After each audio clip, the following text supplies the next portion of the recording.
सो भाइयों आज मैं पहुंचा था डोंगरगढ़ और 23 जून को क्योंकि मेरा जन्मदिन था भाई, तो मैं तो माता रानी के दर्शन के लिए पहुंचा था डोंगरगढ़।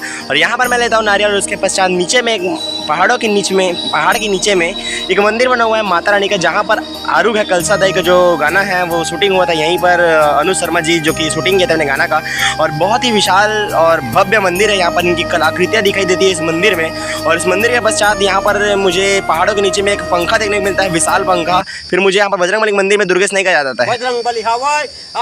इसके पश्चात गाइस मैं पहुँचता हूँ, फिर मंदिर चढ़ना शुरू करता हूँ। और मंदिर चढ़ने के पश्चात मुझे बीच में शरबत मिलता है। शरबत मिलने के पश्चात जो है मुझे बंदर दिखाई देते हैं, और बंदर के लिए लेके जा रहता हूँ मैं लड्डू। बंदर लड्डू को स्वाद ले लेके खाते हैं भाई बहुत ही। और इसके पश्चात मैं पहुँचता हूँ माता रानी के पास, माता रानी के करीब पास में। उसके पास मैं दर्शन करता हूँ।